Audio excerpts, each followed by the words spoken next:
At ayun na nga, buti na enjoy natin ng init last week. At naplano natin ng boodle fight bago umulan, guys. Buti na lang nakisama ang panahon sa ating birthday celebrant. Kaya naman napa-boodle fight tayo. So sobrang excited ko nga sinet up ko mag-isa itong tent na to. Usually 2 tao ang nagsiset up dito, pero kaya ko naman pala. Yan, kasama ko tong camera at naka-time-lapse kaya napabilis ang aking gawain. Hila dito, tusok doon, banat dito, banat doon. Medyo mahirap siya pero dahil motivated tayo, mabilis nating nagawan ng paraan. Grabe, nakakalakas talaga ang sikat ng araw. Pag nasa malamig na bansa ka pala, mas gusto mo nang naaarawan. Sa lamig ba naman at walang humpay na ulan? Sobrang na-miss ko ang mag-amoy araw. Wala nga nung nagka-garden tayo ng malawak-lawak dito. Dahil nga sa pagtitinda ng ating barbecue, samahan mo pa ng napakasiglang sikat na araw. Halos dito na nga ako tumatambay dahil sa ating mga tanim na gulay. At para maumpisa na ang ating ihawin, nagsindi muna tayo ng ating baga. Magpapabaga pala.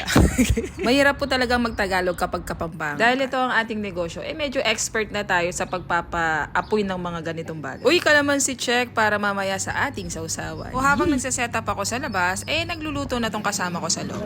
Ito ang aking mini kitchen. Walang kamatayang crispy tokwa ng Tofu House.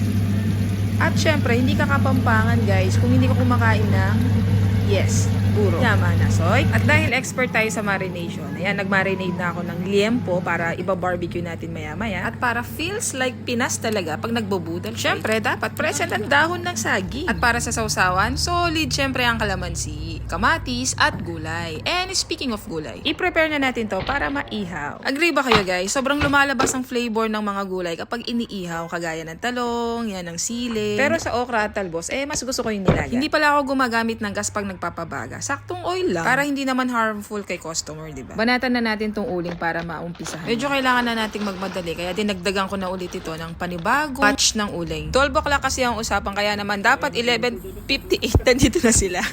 At in fairness, sa di malamang kadahilanan, first time in the history, nga, nandito na sila. Maagang nagising at nagbihes at talagang hindi pa sila kumain. Time check, 12:10. Buti na lang magaling tayo sa ihawan, kaya naman sandali nakaluto tayo. Liempo sisig at mang inasal, chicken inasal ang ating ihahanda for today's video. Mas nag-enjoy nga sila na dito sa labas at panoorin ako mag-ihaw dahil maganda talaga ang sikat ng araw. Wapakels nga kahit mausukan sila kasi nga masarap na yung amoy, sobrang relaxing pa yung ambience. At nang maluto na ang lahat, sama-samang nagbuhat at inayos ang lamesa. Nilabas ang ulam at kanin dahil sobrang excited na silang kumain.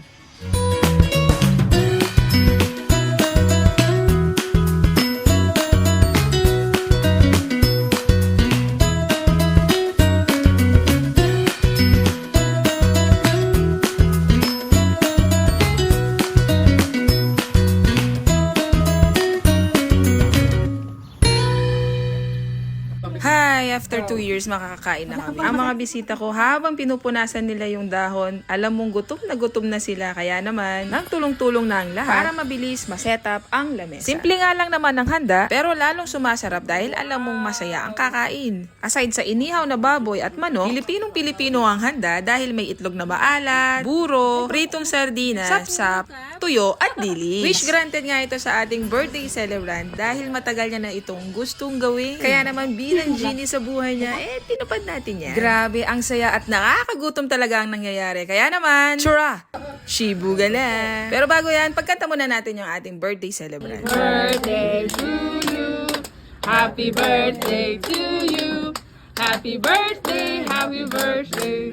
Happy birthday to you. Yay!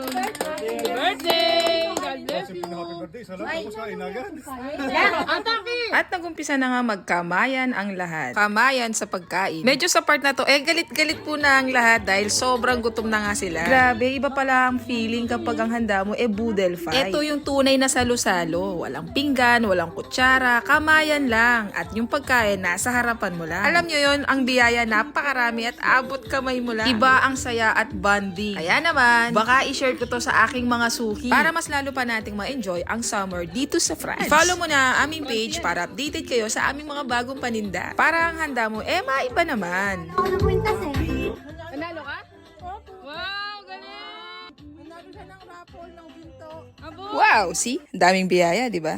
Happy birthday, nanay! At dahil dyan, ito ang drinks para sa inyo. Uy! Ate, nang salmon ko dyan ako mag-live. So, sobrang happy nga nila sa pude, nakalimutan nila uminom. Kaya ako nang tumayo para sa kanila. Okay guys, isang suwo para sa inyo. You know, syempre pagkatapos ng boodle fight, siesta na. Happy birthday, Alice!